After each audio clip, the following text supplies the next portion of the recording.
Oh, what's up, everybody? Welcome to Tuck Rule Takes special Memorial Day episode. We're recording on Memorial Day on noon, kind of a different thing for us. Noon episode, Memorial Day episode 182, Blink 182 episode of Tuck Rule Takes. Gang is all here. The core three. We don't have any guests. We don't have anything going on. We are all hanging out because for Memorial Day, I guess we are. Are we just a bunch of losers? Like we don't have plans on Memorial Day? By the way, Liam, Al, I'm Mike. If this is your first time listening, that's who's going to be on here right now. You'll see our names if you're watching on YouTube. If not, when you hear people, you'll get a gist of who is who. But back to my question: are we losers that we don't have plans on Memorial Day?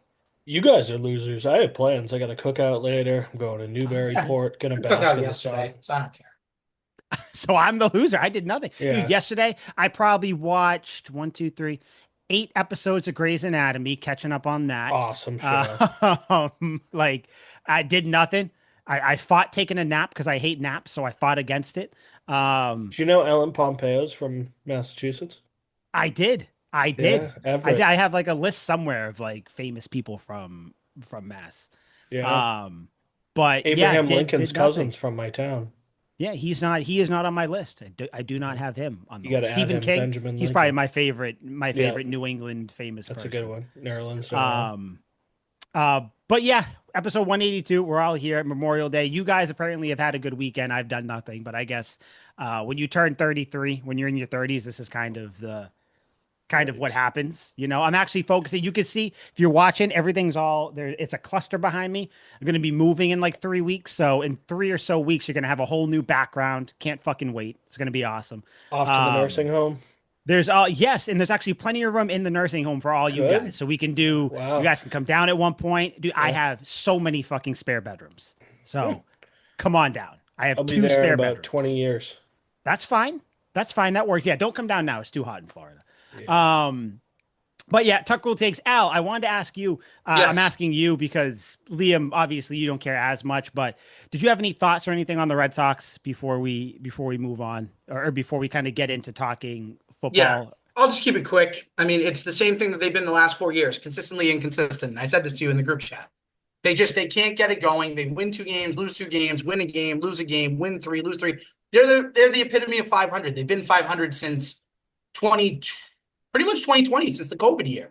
Mhm. Like they had the one good year in 2021, but after that, like they've just grown so accustomed to losing that they've accepted it, and it's the wrong attitude. And you know what? Hot take. Wouldn't surprise me if Alex Cora may not have been around after this year if they reevaluate that, because I don't know. But Yeah, it's sad. yeah, it sucks. Yeah, Liam, I feel bad that you don't watch baseball as much, but I'm also happy Don't for feel you bad. It's honestly a blessing. Yeah. because, dude, things are not good right now. Like, dude, I think I sent the video in the group chat. Like, the Sox gave up a fucking little league inside the park home run, throwing the ball all around the fucking yard. Like, just not good at all. Like the manager, it's typical. Since he got paid, he's been fucking doing nothing. Like there was a whole thing. Liam, actually, I guess you can get. I can get your opinion on this. Manager of the Red Sox, Alex Cora, he missed a game because he attended his daughter's graduation. Right, Al? That was the thing Yeah, with Alex at Cora. BC. Yeah, but the graduation was at what? Like noon almost, right around there, 10, 11 noon. The game was at 7. He totally could have went to the game, but he did not go to the game. Now that's a big thing going on right now, but to me, dude, it's first of all, it's baseball. There's 162 games. It's your Yeah. kid's graduation. I get that you could leave and like go to the thing, but it's one game. Spend it with your kid. Like, I don't mean to be like the elder statesman talking, like, look at the bigger picture. But like, come on, man. Your kid probably like that. Your family like that you were there. The Sox won the game that he wasn't there for either. So, Hmm. do you like kind of without knowing the ins and outs of it? Head coach of a team, manager of a team doesn't go because of his kid's graduation, even though he could have went there. Where do you fall on that? Like, say it was Vrabel in that case. Well, if it Which I was guess, Vrabel, I'd take it very seriously because yeah, it's different. Yeah, there's so little games and each game yeah, matters so heavily. But like with baseball, and even I'd say for basketball, like baseball is basically 200 games. Like that's fucking preposterous. Mhm. Basketball, 82 feels like too much nowadays. So I Mhm. think the regular season games don't matter so much. What pops into my head is Vince Carter.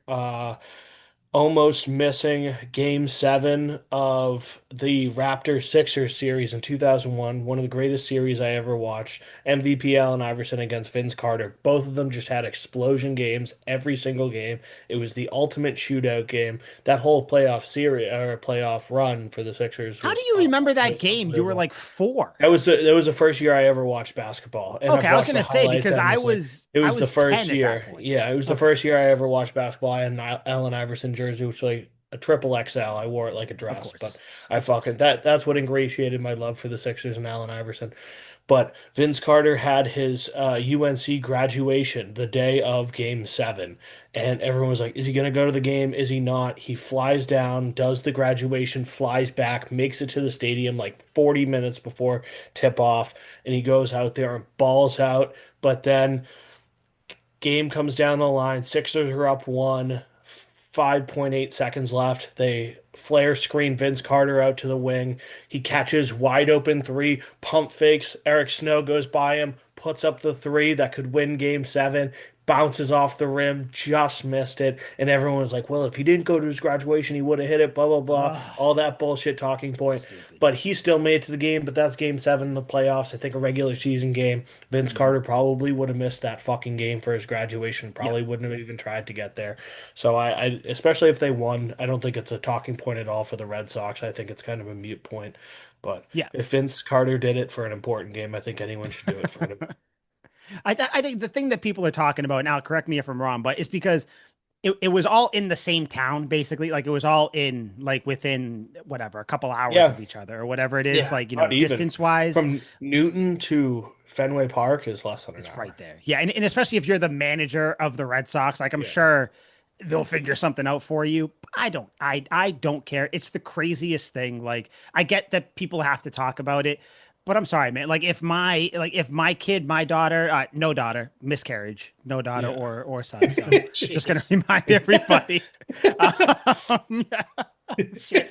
That's so bad. But yeah, not. But if it was like bro, like you said, Liam, it's different if it's football, Yeah. 16 games, 17 games. Like the only thing I could see missing like a football game for, like the birth of a kid or something like that.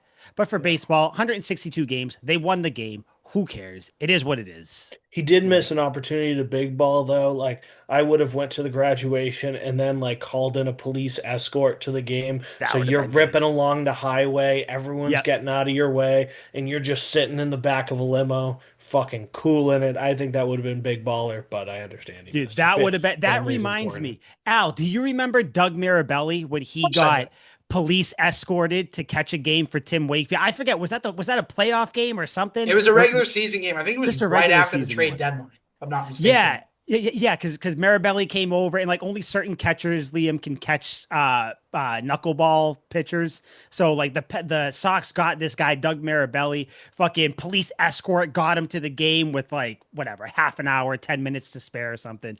It was crazy. Yeah, no, that would have been cool. But Yeah, would have. um, yeah, no, Missed opportunity. we don't need to talk anymore about the Sox. If anything happens, we'll talk more about it. They did call up what's his name though? Marcelo Meyer, right? Meyer. Yeah, Meyer. He got his first hit. That's cool. Kid getting his first hit in front of his family. That's awesome. Hopefully he plays well. Anything crazy happens, we'll obviously touch on it for the weeks to come. But once football gets ramped up, we're going to kind of push every sport to the side. But one sport though we do have to talk about because we haven't gotten a chance to talk about it. Um, things are looking. It's crazy, and this is Celtics talk, by the way, people. So again, you don't like Sox or Celtics talk, move up in the little bookmark thing to the Patriots talk. But I don't remember the last time I've seen a team, a Boston team, go from sky high to like in the gallows in the span of like 3 days, 3 games or so. Tatum tore what did he Achilles. tear? His Achilles, that's what it was. We all knew it was going to be bad. Like I think we all knew it did not look good. Yeah. He was having a good game too. Game four, not game two, because it was game four, right? Am Yeah. I okay? Yeah, because then they lost the next game in New York, but No, they won. or. They won the first game without Tatum and then lost the Yeah, next game. yeah. Because they had the you get the initial emotional push at home too. Let's do it, but then you go New York and you're done. Yeah. But yeah, Tatum tore his Achilles. He is out most likely for all of next year as well. I know people are saying maybe he comes back at the end, playoffs, whatever. We'll see. He's 27, so maybe he'll, healing and all that stuff. Just initial thoughts from you guys on that. But then obviously, as you know, we're going to connect it to the Patriots in a second. But just overall thoughts of just the outlook of being a Celtics fan right now, because it's fucking doom and gloom. Because you're going to be losing players. Tatum's gone for a year. Like prime Tatum, is he going to come back like looking like himself? Will he always be 75% of himself? Like, how you guys feeling? This is like the first season in about 8 seasons where there's no expectations. And I think that's great. From 2018, when they got like Kyrie Irving and Gordon Hayward and everything, after that, since that year, guys, there have been expectations for this Celtics team to win a championship. Now, finally, they did it last year. Great. And do I think that if they were fully healthy, they'd be on their way to potentially having another one? Yes. But now it's like, okay, let's just sit back and see what Brad Stevens does. All right, Tatum's out for majority of next year, if not, all of next year. Okay, cool. What does Jaylen Brown do? Does Jaylen Brown go get surgery? Do they trade away Porzingis? Do they trade away Drew Holiday? Do they do the impossible and even consider trading Derek White for a really good package? Like, who knows? But it's going to be fun to see what the pieces are. This feels like it's legitimately NBA 2K GM mode. It's like, all right, what are you going to do? What are the moves that are going to be made? So that for me is going to be fun to see. What pieces are they going to do? What direction do they go? I'm excited. I genuinely am excited. Wow. Outplaying the optimist role. I definitely didn't see that one Yeah, this coming. this is crazy. Yeah, because I'm This is fucking nuts. I love it. depressed. I'm Welcome. miserable. It looks like the Celtics going to be a fire sale. We're going to say goodbye to one of the most complete teams we've ever seen, probably since the 2016 Spurs, which was just basketball personified. It was the most perfect game I've ever seen in my life.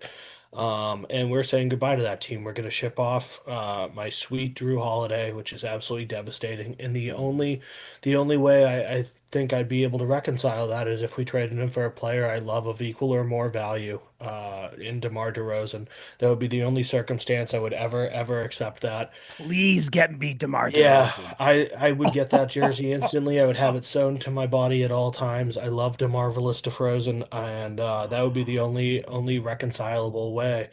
I Is that would. out there? Is that like an actual potential like a Yeah, that's possibility? that's the rumors, but there are a lot of terrible rumors, and this is why Celtics fans are furious is and very depressed as you hear all these rumors like Jaylen Brown to the Rockets for Fred Van Vliet and Jabari Smith and some other fucking role player and a couple picks.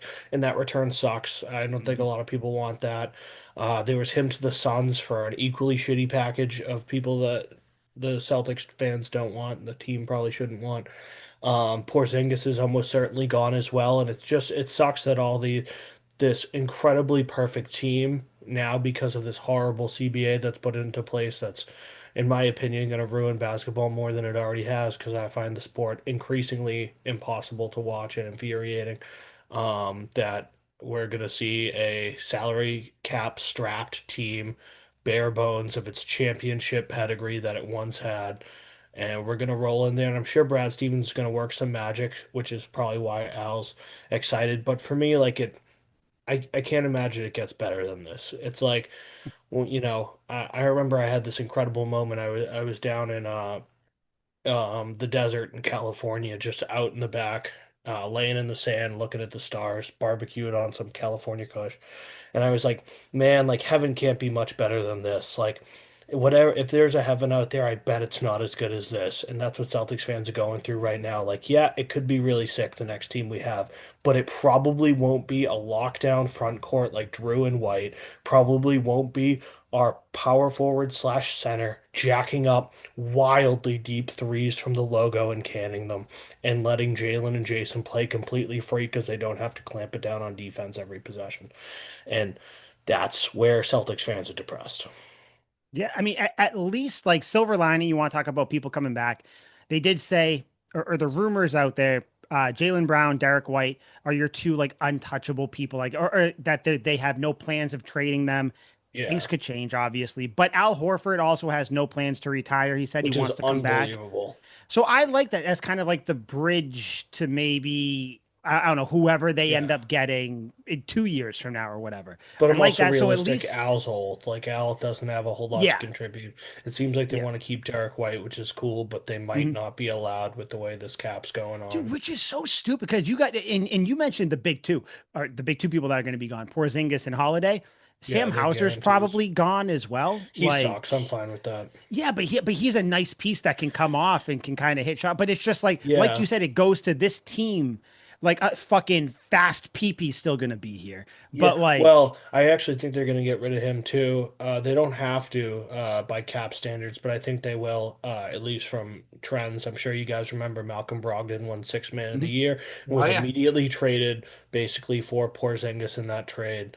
Or maybe they no, should that was try the Drew to. Holiday one. They basically packaged him to get Drew Holiday, which worked. And like now, Peyton Pritchard's value is probably the highest it's ever going to be. Just Mhm. like we traded Marcus Smart after he won Defensive Player of the Year. Or this is your time to trade Peyton Pritchard. If they're going to do it, they're going to do it this season. Damn, like, and I mean, I know it's kind of a nonsensical thing, but you guys know I have beef with Peyton Pritchard. So if they Yeah, end up that getting makes rid of no him, sense. ship him out, get a player, get some He's a picks, baller. kind of stock up. He is. That's sure. He definitely is. I'm sure if I meet him in person, I'd like him. I wouldn't say any of this shit to his face. Yeah. But just he's a bitch. He's Actually, You're a he's my not, clown. but my dad met Peyton Pritchard at Encore Of like a course he yeah, you week did. ago. spit on him. What happened? No, he actually helped him win some money, so that was kind of cool. Oh, cool. Fucking So he's a Marty. fucking degenerate too. Awesome. Wait, What? not your dad, What? Peyton I Pritchard. was Not gonna talking say, did about you you. just call my dad a No, degenerate? not You your fuck! dad. Anyway, though, no, that's not what I was saying. Jesus. I was Well, I talking gotta about say, Peyton Pritchard. I've been to the casino 5 times, and I've seen your dad 5 times at the casino. It's So, true. Okay, if he's not a reel my tape degenerate, back he's in. consistent. We'll use Um, consistent as the word, Liam. Yeah. We'll there it avoid is. It's the so harsh funny. word. I was there with all my old college roommates, and I was like, I gotta swing by the tables and see my buddy. They were like, "Oh, is he meeting us here?" I'm like, "No, he's just always here." And I swung over. I was like, "Hey, what's going on?" Shook his hand. They were like, "Oh my God, That's funny. I've actually never been to a casino, by the way. you're missing out." For someone who loves to bet as much as I do, I'm Yeah. more like the fucking screen betting online. I can't do it in person. I'd fail. I'd fumble. I wouldn't know what to It's do. unbelievable. It's so I'd much lose so fun. much money, It's a thrill. or I'd win a bunch of money and then immediately lose it. It's like going Um, on a cop spree and Grand Theft Auto. There's almost nothing oh like it. shit. Yeah, there is nothing like it when you get all the stars, the beeping, everything. Yeah. But yeah, so talking about Tatum though, because now we'll kind of start to move towards the Patriots here. I don't remember if I saw someone talking about it, tweeting about it, whatever. I was thinking about it too. This Tatum injury feels like the worst New England sports injury since Tom Brady in '08. Getting hurt in the first game of the year after the undefeated season, after '07. Obviously, you lost in the Super Bowl, but after that big year coming into '08, it's like you have all these expectations. Are the Patriots going to go back and do it? Still had a fine year that year, but still, like if it was Brady, are they going to win? A few plays in, fucking Bernard Pollard jumps on his knee, fucks his knee up. Brady's gone for the season. I not only though do I think that this Tatum injury is the worst one since that. I think this kind of surpasses the Brady one because the Brady one, like the Patriots had their success. They had their three Super Bowls already. They went back to the Super Bowl in '07. Granted, they lost, but it's like the success was there. Brady at the time was 31. So like the age is still a little bit older for Brady, but with the Tatum injury, it just feels like there's so much like, and it's going to sound like cliche, but there's so much more to be done. Like Tatum is in his prime right now. Like he is balling. And it's like, what does the team like we just talked about? What does the team look like next year? What does Tatum look like when he comes back? Like, how would you guys talk about or compare the Tatum and Brady injury? I think the Tatum one might be a little bit worse in this case, But I think, yeah, because of the age. I mean, the age is definitely, the question, especially, I mean, I know Brady came off a Super Bowl loss, but still coming off a championship appearance. I mean, it's tough in both cases. But yeah, I think too, and this might sound really cliche, but because in football you have, you know, 52 guys that you can rely on. I mean, in basketball, there's only 12. So when you lose one like that, it feels like the impact is bigger. Mhm. But at the same time, too, Brady was so crucial to those Patriots teams. It's tough. It's tough. But I still would say Tatum a little bit more is more crucial of the injury, especially with where the Celtics looked like they were going. Like you said, too, the Patriots already had 3 championships with Brady. So, Belichick was still there too. Like I know with the yeah. Celtics, like Jalen Brown is still there, but it's a little different where it's like, oh, well, sure, Brady's gone, but we still like, in Belichick, we trust. Like he's still going to get us to where we need to be, which for all intents and purposes, they had a fine year in 2008. There was the first team ever to win 10 games and not make make the playoffs, or 11 games and not make the playoffs. I forget what it was. But, Belichick orchestrated a great run with Matt Castle, but they just didn't make it. So, yeah, like I feel like the Tatum one is a little worse because of that. So Al, yeah, so you kind of side with me a little bit, Liam. Where do you Yeah. fall on that with the Brady and Tatum comparison with their injuries? Crazy, they're both leg injuries too, so it's like it's pretty comparable, but Yeah. And Taking his time, leaving us yeah, in suspense. in my eyes, the Brady injury is infinitely worse. I think even if Tatum didn't get hurt, Brown had that meniscus slight tear and he wasn't playing well.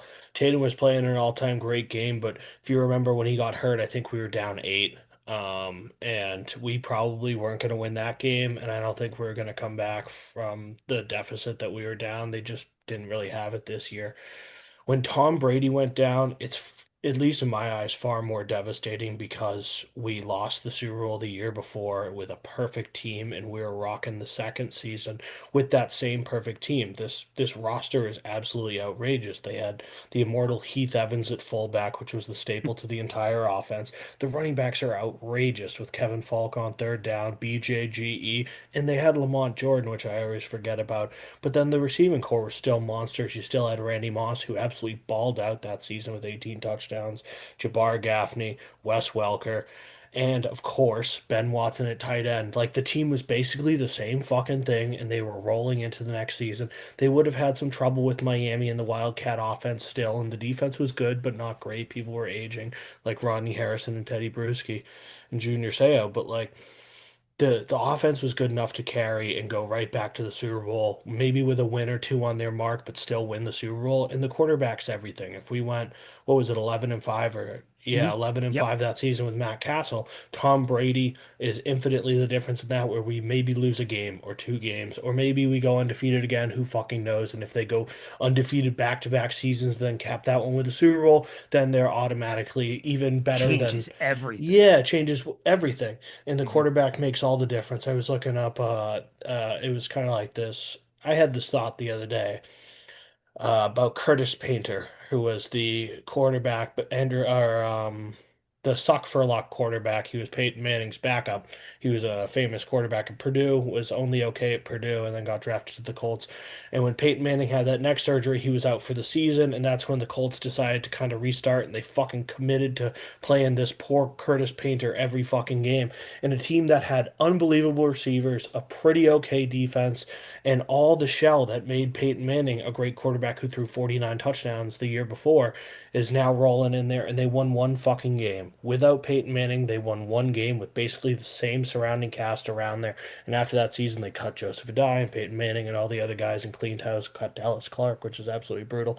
But the quarterback makes all the difference. And I was watching this and going, wow, like Curtis Painter wasn't great, but he wasn't he was pretty bad. But like friggin' He's not like one win to bad. 100%. Like, and I'm just like, wow, the quarterback really does make all the difference. Or if Peyton Manning's in there, you go from a 1 win season to probably 13, 14, 16 wins. And so having Tom Brady, I think that's infinitely more devastating. The Celtics weren't going to do anything this season, unfortunately, and next season was that we're coming up is going to be the same result. They were going to have to get rid of Porzingis and Drew and whatnot anyway. So Yeah, I mean, I'll I can see your point there, like with the Brady one being a little bit worse, because if he was here, what could have happened? Tatum being Yeah. gone, like with everything that's going We to were have to still happen going to this lose, and it was offseason. going to happen Yeah. regardless. Like, we lost a Super Bowl without Tom Brady in week one. We weren't going to win the championship with Jason Tatum, even if he stayed healthy in that series. Odds are, yeah, yeah, and I know, like, even for your most optimistic people, I don't think that you can say Yeah. after watching that Knicks series, I don't think you could say that the Patriots, I mean, the Celtics, that they were one even going to get out of the series, or two Yeah. going to be able to get past the Pacers. Like the Pacers Yeah. were built to beat the Celtics. Like Yeah. so, I mean, in they're schooling the Knicks. I know the Knicks picked up a win last night. Whoop de doo. Even a Yeah. blind mouse Pacers finds are a nut. whooping that But ass. But hey, Yeah. if the Knicks can somehow win Game 4, that's going to make for quite a finish to that oh, for series. I sure, don't It think it's going to yeah. won't. happen. I don't think it's No. going to happen at all. A No, home team I has think to win a Pacers game put at some point.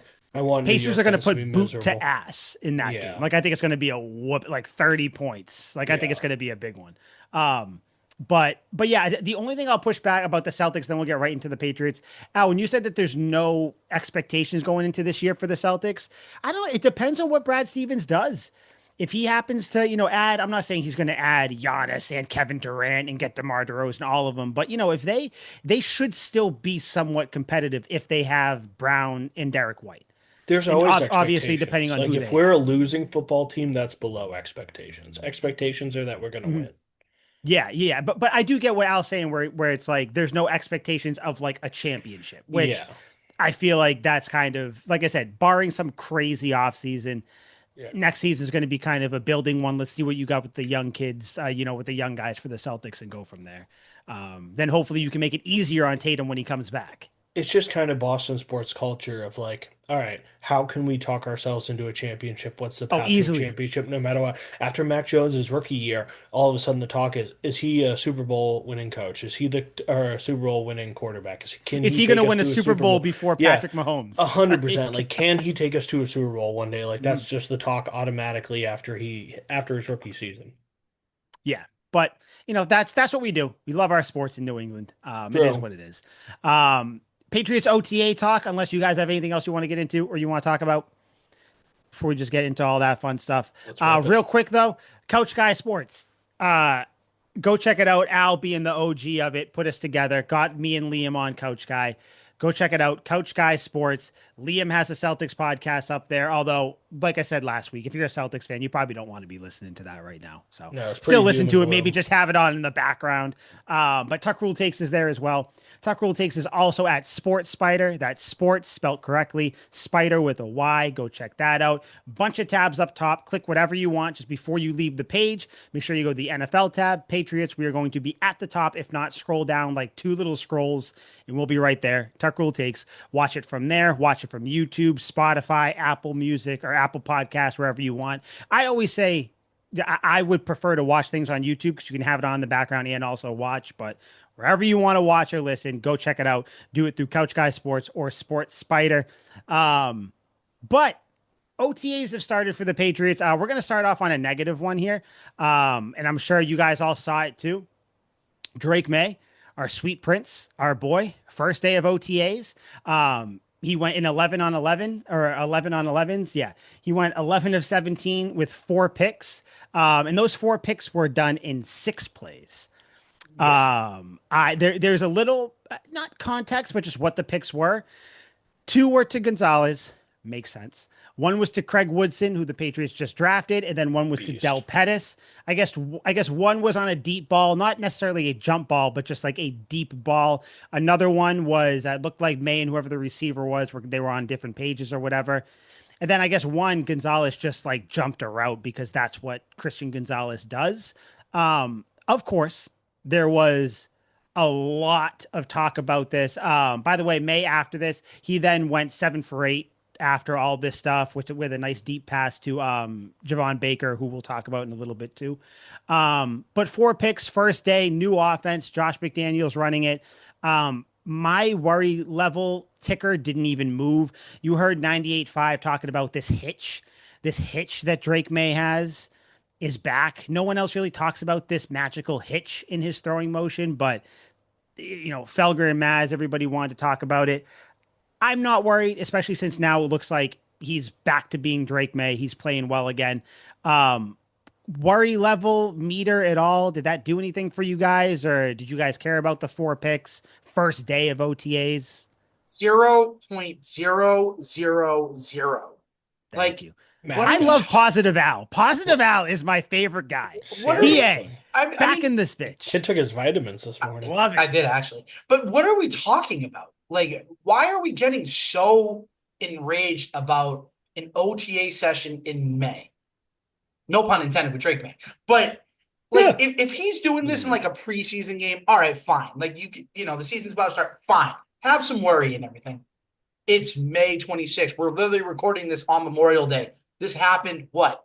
May 20th, 21st?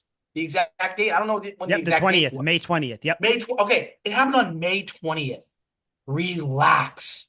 There is so much optimism with this Patriots team coming into the season. Let's not let one bad day. If anything, credit the defense and be like, you know what? The defense is looking good, and the free agency pickups are going to be helping. And Christian Gonzalez is going to look like an all-pro this year. Why don't you give more credit to the defense instead of, like, I understand quarterback's most important position, but Drake May is going to be fine. He's not going to go into a sophomore slump. He's not going to be Mac Jones. He's more athletic and better just in every aspect than Mac Jones ever was in his second year here. So cool it, everybody. Seriously.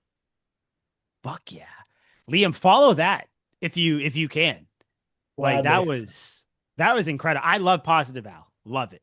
Love it. So I think the cause for concern and why people are talking about it is because he did throw a lot of interceptions. He had 15 touchdowns to 10 picks. Is that normal for a rookie? Yes, absolutely. Like Josh Allen threw a lot of picks his rookie year, but he throws a lot of picks now and he sucks. So like there's something to be wary about with that. But when I look at Drake May right now after his rookie year, there are two trajectories that you can go on where you clean it up and you become super efficient and you take the long ball when it's given to you, but for the most part you kind of go the Brady route and you throw intermediate to short and go for high completion percentages and whatnot, or you just start fucking slinging it.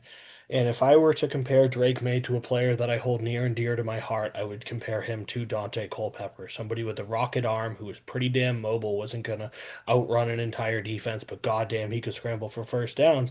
And when I look at Dante Culpepper's stats, like they reflect a good mix of stuff like that. Like his first full season of playing, 33 touchdowns, 16 picks. He sat most of his rookie year.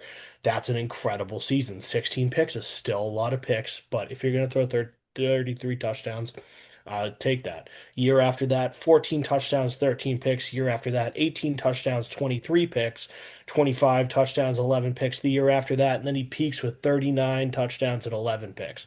So that's why people are wary. You just don't want a quarterback, unfortunately, like Dante Culpepper, who's going to keep you on the edge of your seat with these incredible big plays. But at the end of the season, you look at the stat sheet and you go, holy fuck, he threw 18 picks. You're like, the 23 touchdowns that he threw were unbelievable. But even, in a lot of these seasons, his 39 touchdown, 11 pick year, they went 8-8, mostly because of the defense. But picks fucking ruin a game. And we saw it last year with Drake May throwing that pick against Tennessee, where you're like, all right, dude, like I Mhm. get it. If he had connected on that and it would have been a touchdown, it would have been a dynamic win and everyone would have been shitting themselves. But if he had checked it down, he just could have lived to fight another down and very well could have won the game after that. I understand time was winding down, but that's the weariness, is because we saw how awesome he was. But you look at the stat sheet at the end of the year, 10 picks is 10 fucking picks, and that's a lot of picks. So you got to be wary when he only throws 15 touchdowns, and that's in a small sample size of games that he was in. If he started every single game and threw 10 picks, that's not a whole lot of picks, but he played only a handful of games and then he got hurt and left one of the games early and stuff like that. It's just something that people are worried about going forward, and I would be too. So what's your worry level? If you had to say, I know Al's is 0. I'm probably right there with him. Like if you had to go scale of 1 to 10, whatever, if you Like, want to I'm put not a number on it. freaking out over the first day of OTAs. Like, I Mhm. understand it's not a big deal. I just think it's something to watch going forward and keep in the back of your mind. Like, this dude can and could and probably will throw a lot of picks. Mhm. Like, if I were to project his touchdown to interception ratio for next season, I would say it's probably 29 touchdowns to 15 picks. And like there's going to be a lot of picks if his trajectory keeps up. And it's going to be awesome, but I bet those 15 picks are going to cost us a handful of games. Yeah, I probably, and it's going to be interesting to do kind of like what we think, like our whole like stats thing for going in. I probably fall like 27 and 11 right now, 27 touchdown, Yeah. 11 picks. I don't know, but I mean, either way, you can take some picks away from him from last year, but still, Yeah. 8 picks in 8 games or, Definitely some of them whatever. weren't his fault. There was one in the Yeah, Cardinals game that went right off Booty's hands that was picked, but yeah. unfortunately all The those fucking Colts things game go with on the Hunter stat Henry The sheet. at the goal Colts one. line. Yeah. Yeah. But all God, those that was things go on the fucking stat horrible. sheet as an Mhm. interception, no matter how you cut it. I wish it was in basketball where they had like the kind of error, the turnover error thing, so it wouldn't Ugh, count. But shit, all those costs against Tom Brady too. I remember Edelman against the Colts on the sideline had one easy money, should have been a toe tap, but for some reason he kind of caught it and then flung it up in the air and he fell out of bounds. And Mike Adams picked it and yep. basically walked into the end zone untouched. And you're like, oh my God, it's Yeah, there's clearly nothing you not can do. Brady's fault, but that's the Yep. fucking name of it. And it's also put the ball where you fucking want it. Yeah, I mean, and I think Drake May's talented enough to do it. The He one is. thing though, He absolutely is. what Al, and this is what I like because this is kind of where I wanted to go with it too. Christian Gonzalez is going to be a Pro Bowler this year. I think we all, Yeah. especially with Carlton Davis on the other side, like they're Yeah. gonna have to throw at one of them. The So it's mainstream going to be media hype for interesting. Christian Gonzalez is so real. Everyone says he's And going to I'm be in. like a I'm in. top corner. I'm all for it. Have you seen it? Yeah. He looks like he's been in the gym too. Like he Yeah. looks like he's been taking his whey protein and like pumping creatine in his ass and shit. Like Yeah. He's beefy. he looks good. I can't wait to watch him play. Craig Woodson picking off May. Cool. Shit, dude. Yeah. A draft pick 100%. that people are kind of like on. I like it. Yeah, I think if anything, like if you want to take anything from it, I would just take that Christian Gonzalez is picking balls off. Like Drake May is all like Christian Gonzalez isn't learning a whole new defense. He's learning a new defense, but it's more like I feel like a quarterback learning a new offense is more intricate and more confusing than a cornerback learning a new defense, So Yeah. And I I don't know. hope Josh McDaniels comes in there and truly just does the exact same Tom Brady approach because it clearly works in the modern game if the Mhm. Buccaneers were able to win with it. Like, just go in and focus on short passes. We're going to run to set up play action. And other than that, you're going to throw short and intermediate. And you're going to go for high completion. We don't care about numbers. We care about winning games. Yeah.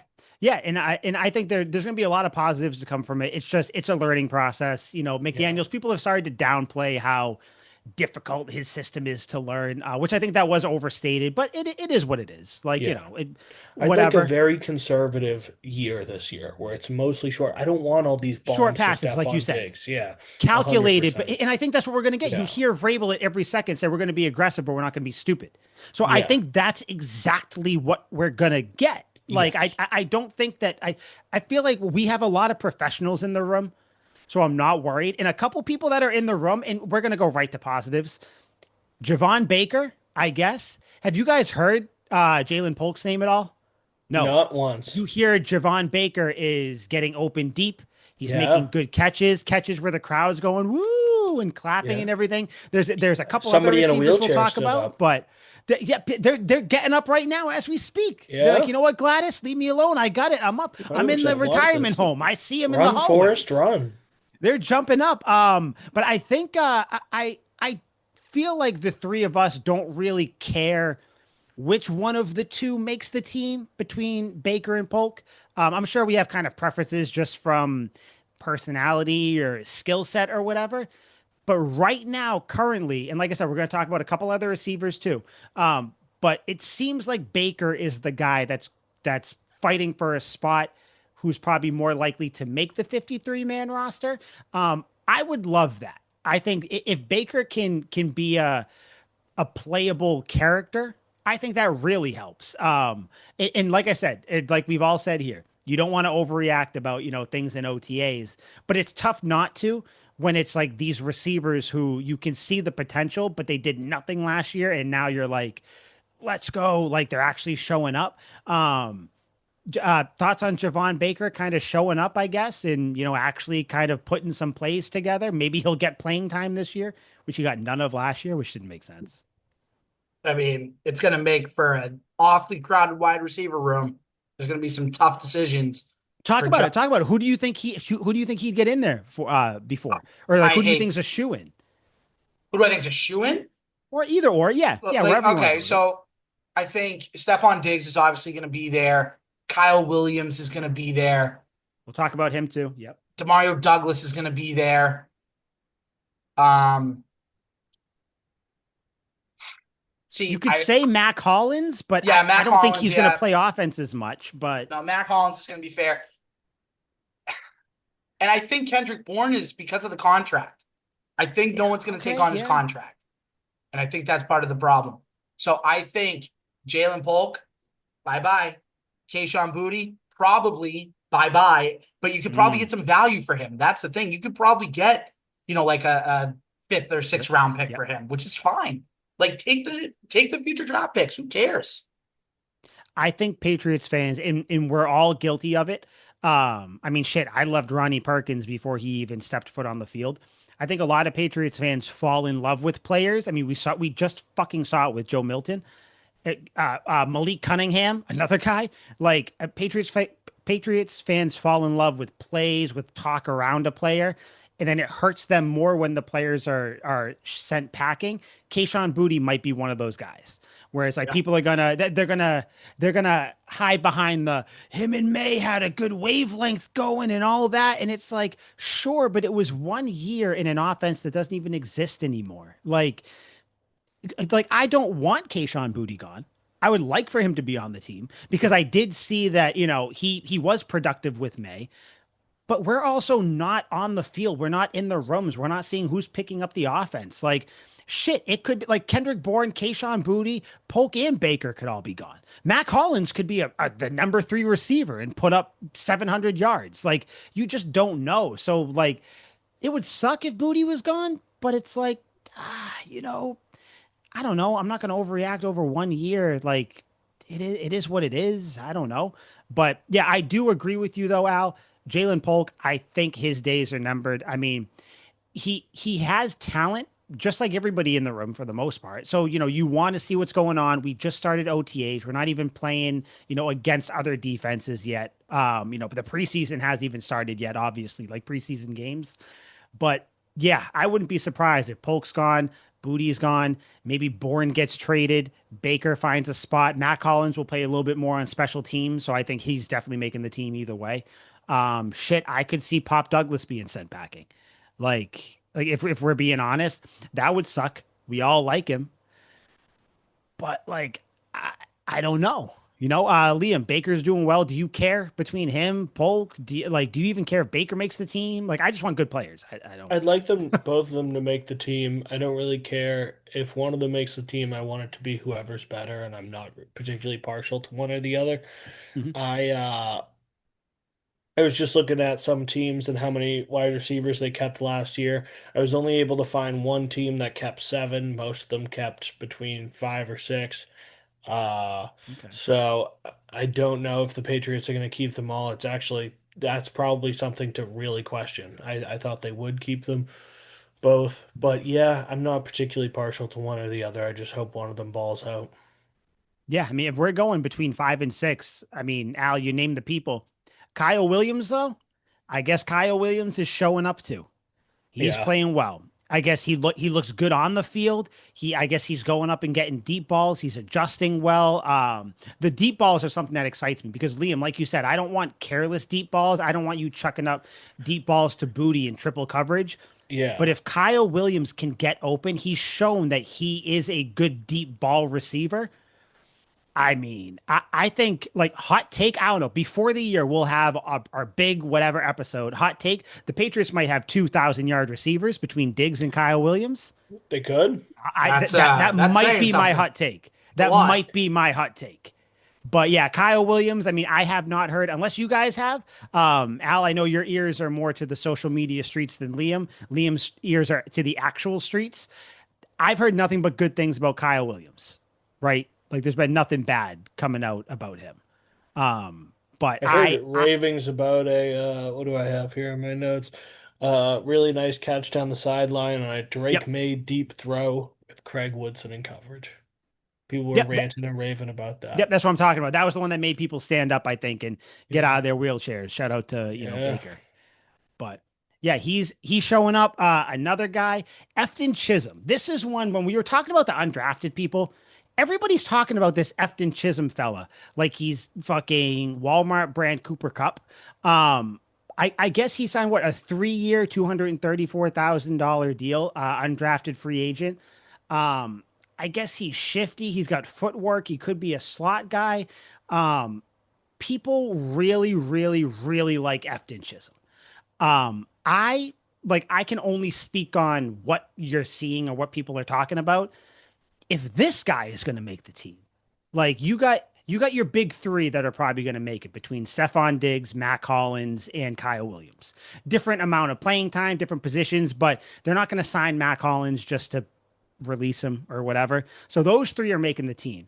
So Liam, if you want to go on what you said, where let's just say they have six receivers, we'll go on the high end. Maybe they keep Pop. We'll say they keep Javon Baker. So is Efton Chisholm going to beat out Jalen Polk, Kayshawn Booty, like Kendrick Bourne? Like I think now, kind of like you said, Al, where it's like this is a lot of people. Like, is this Efton Chisholm stuff? Do you guys think this is just he's like the preseason darling? He's gonna get cut. He's gonna be on the practice squad. The Ravens will pick him up or some shit. Like, do you guys think this Efton Chisholm noise has any case of being or any possibility of being like an actual roster spot?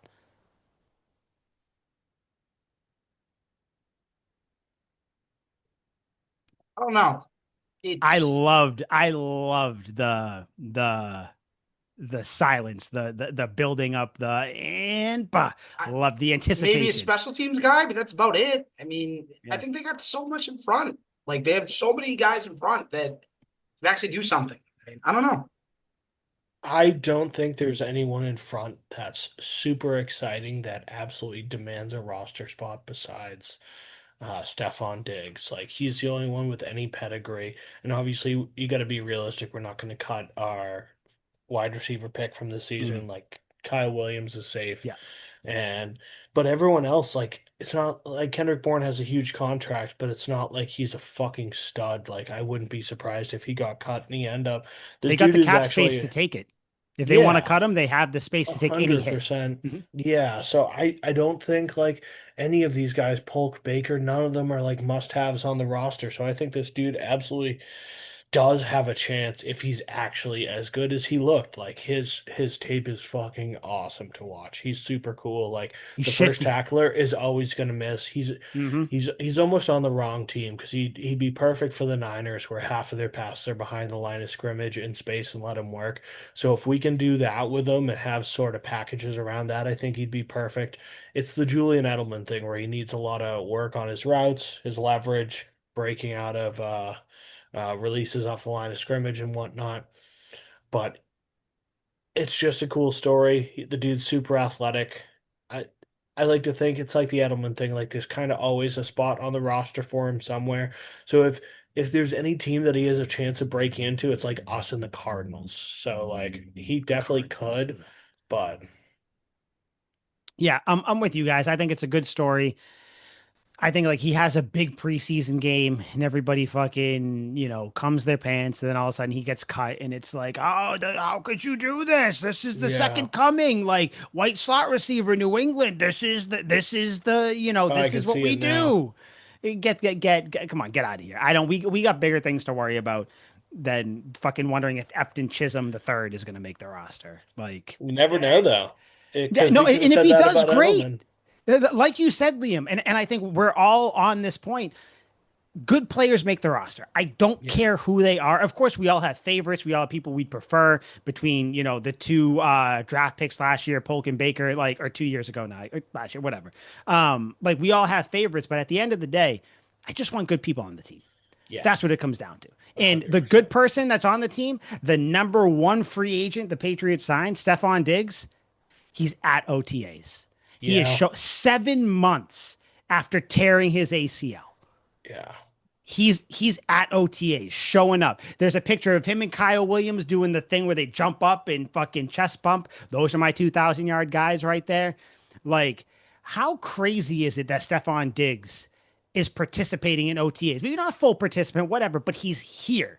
Like, do you guys is he's starting week one, right? Or at least he's going to be playing week one. He may not get full, like he may have a pitch count, so to speak, but I feel like he's playing week one, right? Like he Yeah, you has can He's a even use him fucking as a monster. decoy. that, Yeah. that. That's what I'm saying. The Gronk, I'm injured, but I'm still out there decoy, right?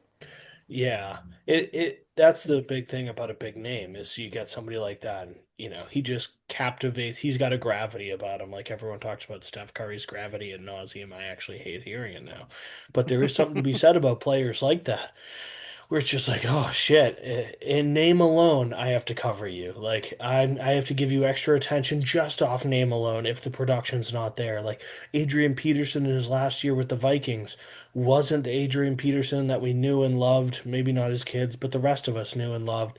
But they still loaded the box because 28's in the backfield and we're gonna fucking load this thing.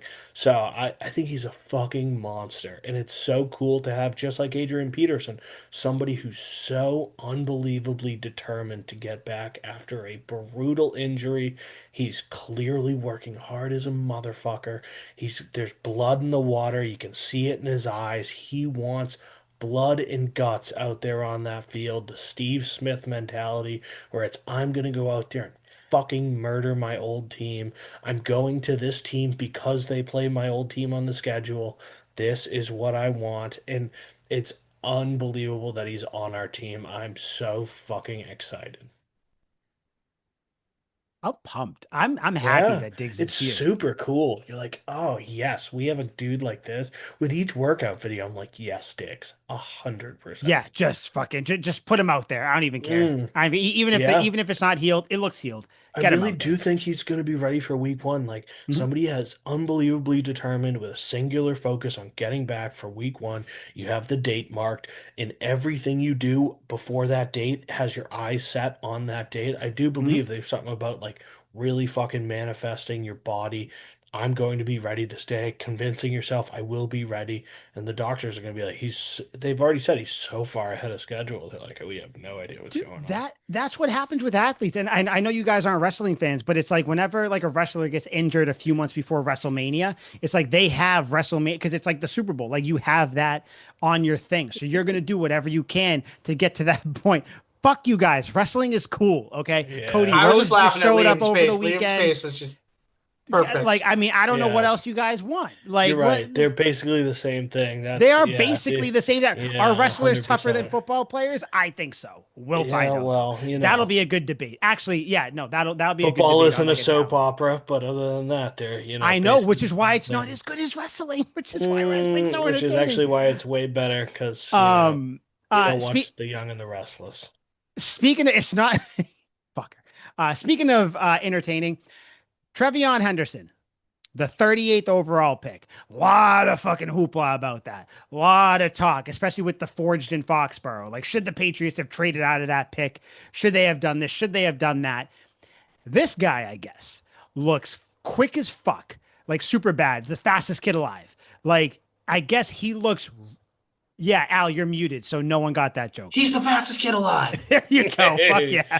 No, but like that's how people are talking about him. I almost and I want to ask you guys out maybe Stephon Diggs is the only person who I'm more excited about on offense than Trevion Henderson. And I don't even think that's true. I think I just lied. I think I'm still more excited about Henderson.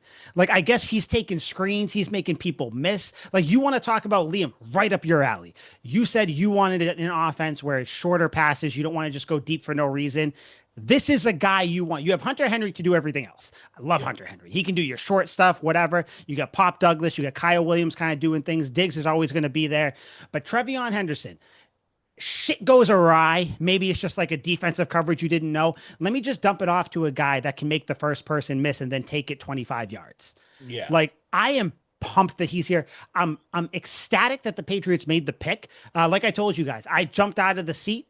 I jumped out of my seat when the Patriots picked him, when it was announced that he was picked. I never thought it would even be a possibility. I didn't even think of putting it on my draft thoughts. Yeah. Like Trevion Henderson, I guess he looks great. What is your two things. What's your excitement level on him right now? Kind of from what you've heard, what, you haven't really seen anything. And do you think that by the end of the year, he's going to take the starting role from Ramondre Stevenson? I think the pass blocking is something that's really, really appealing I didn't even mention that. Yes. because that was like the James White type of role when James White was here and he was in his prime. You can't bring up James White, buddy. No, you can because No, the you pass can, blocking, but the pass I'm gonna catching, feel away. like Blood's gonna start that's rushing the from type of my player head to you think somewhere you're else. getting. Like that's Yeah. what you are expecting in this Josh McDaniels Mhm. offense. And if you can have another guy that can protect Drake May and also break off some long runs like he did at Ohio State and be a third down, short yardage, pass catching option, you have a pretty good running back in your hands, especially in his rookie year. Yes. Yes. Yeah. And that's what you want to give to a second year quarterback who's learning a new offense. Yep. A nice dump 100%. off, a nice outlet. You want to, what's a rookie quarterback's best friend? A tight end. That's what they say. I think it's a James White-esque running back. Like Yeah. that's my thing. But Liam, you love James White as much as I do too. Do you think, could you see Henderson being like a James White 2.0? Because he's a better runner than James White.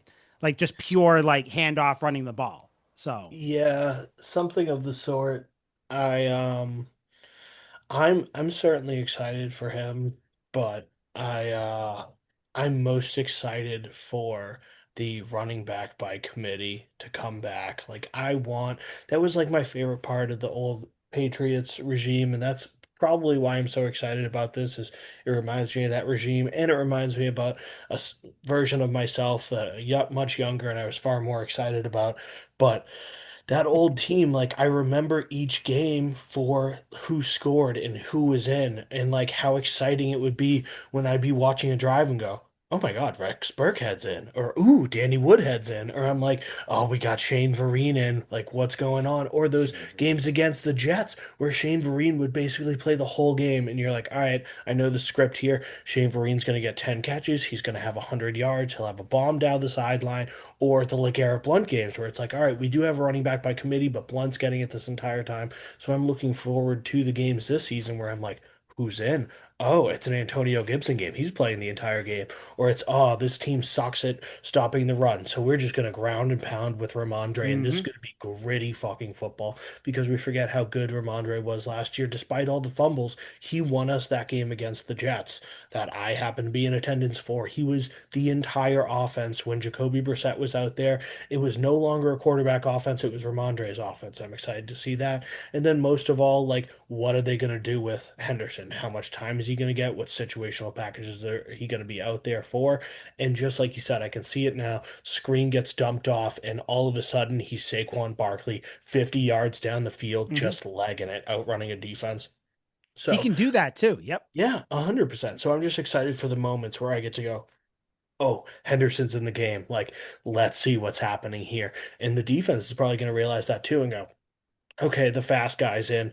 Let's pay extra attention to him. And maybe when they do that, we get Kyle Williams over the top or a slant over the middle to Stephon Diggs, which goes for a long gain, anything like that. But I'm mostly excited to just be a fan and go, who's in the game right now? Oh, number four's in, 38's in, uh-oh, 32's in. And you're like, what's going on here? You're excited about actual players now. Like, oh shit, Hmm. like is Diggs one on one at the top at the goal line? Like Yeah, let's go. Like, oh shit, wait, Diggs and Kyle Williams are on the same side. Like, yeah. What are the matchups? What what are we has looking at McDaniel's here? drawn up? Because we have, and I was just gonna say everything you're saying, Liam. You and I have said this for the past like 2 years going into seasons. But it feels different this year because the Patriots have basically upgraded at all the positions we're talking about. Like receivers, they're better. Now, marginally better, whatever it is, what it is. Drake May is better than Mac Jones. Josh McDaniels is better than whatever the fuck was going on before. So, like, you just, there's more actual stuff to be excited about. Like you said, running back by committee. Ramondre and Trevion Henderson going back to back to back to back different drives, like at the end of games. Like when the Patriots were the few times they were up, they couldn't finish games off because other teams would stop them or whatever. If you have those two guys you can dump the ball off to, that's going to help you win games. Like Yes. at the end, what's the big cliche? The defense is tired. This guy's got fresh legs. Yeah. Trevion Henderson might have only had 6 carries in the first half. He has 13 in the second half, or Yeah, vice and we versa. we didn't run the ball very well in a lot of games. There No. were a lot of Mm-mm. games where we just gave up on the run, and Ramondre would end the game with 24 rushing yards, and you're like, I know that's Oh. not Ramondre Stevenson. Like, I Mhm. know that's not his problem. Or Gibson would have great explosive runs, and then that would be like his only run of the game. And you're like, I know he's got at least two or three more of those just in this game, and he's gone. So I'm excited to see a flush offense with hopefully Josh McDaniels just queuing up all the shit that he's collected his entire career and looking at how we used to do it and going, all right, we're playing the Raiders. What are they bad at? Can they cover guys out of the backfield? If no, then it's going to be a Henderson and Gibson game. Sorry, Ramondre, but we're trying to win fucking football games. Or vice versa. If we play the Bengals, we're going back to Ramondre Stevenson. I promise you that. Dude, I mean, like the last couple of years where it's been like, we go into games where, oh, this team, like whatever, like the Raiders, like you said, the Raiders are, 30th in the league is stopping the run. So that Yeah. means the Patriots will probably throw the ball 35 times. Like just like Yeah. that's how we've been. But this year it seems like with no like proof to say it, but just the fact that we know we have people, veteran coaches and stuff who know what they're doing, they'll probably take advantage of that. Like, Yeah. or, whatever the situation is, where like you said, oh, the Falcons aren't good at covering running backs out of the backfield. Cool. Let's put Antonio Gibson and Henderson back there side by side with Drake May. And like, let's see who covers who and what's going on. Like, oh, this team is bad at, jet sweeps. Okay, cool. Let's pull that out here and there, or like whatever it happens to be. Like it just the team seems good. And also, the Patriots' number one draft pick or first round draft pick is really good at run blocking too, which is kind of Yeah. cool. The Maybe nice let's part. fucking run that side. Maybe that'd be cool. Will Campbell, by the Yeah. way, looks good. He's talking a lot with Morgan Moses. I guess I saw that. he's like almost annoying him to the point where like he's having him Good. stay after practice and show him a bunch of stuff. I love that because regardless of your feelings of Morgan Moses with his health wise, all that stuff, I guess he had knee surgery in the offseason, so he's like a limited participant right now. Morgan Moses is a professional who knows how to play the position. So anything he can teach Will Campbell, I think is great. So Yeah. I have no worries about Will Campbell. I don't have much else about OTAs, but I want to ask you guys. We're a few months away or a few months off of, drafting Will Campbell, all the Will Campbell talk. You guys worried at all about him playing left tackle? Like, whatever it happens to be, like other than just your normal worry of having a rookie in there. But is there anything added? Because for me, I'm cool to ride with him. I think no one has said anything. There's been no reports about, oh, his arms look really small or he's all this stuff. Like, I guess he shut down Keon White a few times. Like, Yeah. any worry level or any care about Will Campbell, potentially not being able to play left tackle? None at No. all. Nope. Fuck yeah. Fuck yeah, guys. Just fucking quick to the point. We don't Yeah. care. None. Like, I think he there's needed an organization like the Patriots to go, you're not playing guard. I promise you're not playing guard. We'll never put you at fucking guard. You're a left tackle. Because if you went to another team that bought into all this short arm bullshit, they'd be like, oh, like a horrible team. Like, who's the worst fucking team you could think of offhand? Like, if you went to the Jaguars or the Raiders, they'd be like, well, a lot of people said you have short arms. Maybe you have to play guard. And then that takes away his confidence. And then all of a sudden he's learning two positions. You need a team that goes, you're a left tackle. We drafted you to be a left tackle. You are a good left tackle, and you will continue to be a good left tackle. Yeah. If it turns out where he can't play it, then we address it down the line. But right now, you're going to be our left tackle. So go out there, practice like that, have that mindset. That's what you played in college. Like, go do that. Like, there's no point of teaching you anything else. This is what you're going to be. Yeah. Yeah, I'm pretty excited. All the stuff that's coming out of OTAs, I'm happy about it. I'm excited that the Patriots are playing. I think everything's kind of going in the right direction. We haven't heard of any OTA fights yet. Kind of upset about that. I want to hear about some inter team fights or, Yeah. civil war going on there between each side. Yeah, I want to hear that. But I guess, by the way, Milton Williams and Keon White are like the biggest trash talkers on the team. That's what Yes. Milton Williams Which said. I is guess Williams and perfect. Barmore, by the way, too. They got like a little just like a friendly competition who can get there earlier, some weight room Yeah, competition stuff. good. Love that, by the way, because Barmore is a full go. Yeah. He's there. Like I guess Milton Williams said, it's between him and Barmore got to set the tone. That was my biggest worry because I don't think Milton Williams is the highest paid defensive tackle. Like, I don't think he's an Aaron Donald or a Jalen Carter, like, monster by himself. He was really good because he had Jalen Carter to take off all the attention. So now, if you have Christian Barmore, who's just crushing it, now Mhm. Milton Williams can do the exact same thing that he became the highest paid defensive tackle for, and that's just be like a secondary pass rushing, ultra fast mismatch kind of guy at defensive tackle. And that's going to be fucking perfect. That's how he should be. He should be the Eagles Milton Williams, but even a little better because I do think that Christian Barmore is one of the best, if not the Yeah. best at his position. Like Yeah. he's when healthy, obviously, Yep, of he's course. very good. So you add Keon White, different blitz packages coming in as well. Yeah, I'm pumped about it. I think we're just seeing more so now than ever. You just really see how people's talk or their debates about the OTAs right now for the Patriots. You're seeing who's looking at this team being an optimist or a pessimist, which is fine because you got to have both sides talking about sports.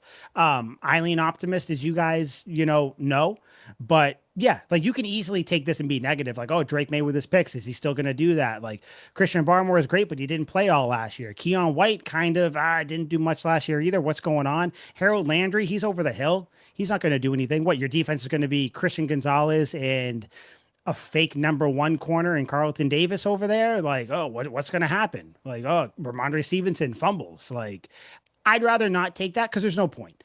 There'll be plenty of things to be negative about in the season. I'm sure there will be, and we'll talk about them then. But yeah, I don't have anything else. Did you guys have anything else you want to get into on this Memorial Day episode? Nada. Nope. Nothing. Sox are playing, so I guess we'll go watch them. You guys go do your Memorial Day stuff. I got nothing. Um, I'm just gonna go probably watch more Grey's Anatomy and just kind of see what's going on. A lot of shit going on.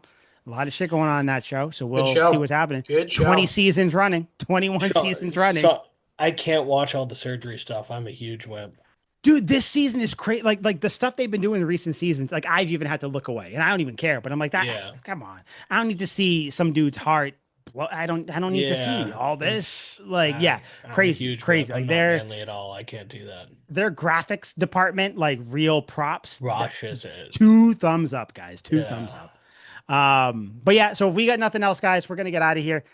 This was Tuck Rule Takes episode 182, Memorial Day episode. We will see you next week. Hopefully, we get some interesting stuff coming out of the Patriots OTAs. If not, we have plenty of topics we're gonna get into, which I think we will. We'll probably have some sort of debate, some sort of thing next week because I don't see much happening, much crazy stuff going on. But yeah, Fire we me up. will.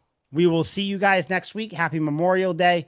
Well, all the normal shit. Stay safe. Don't drink and drive unless you think you can, but just go. Nah, don't drink and drive. No. Don't drink and drive. That was yeah. Please don't. Okay, Liam, you can. Everybody else, please don't. Go do your thing. Happy Memorial Day, guys. God, the alcohol has already hit me. See you guys next Good. week. Tuck Rule Takes. We're out. Sweet feet.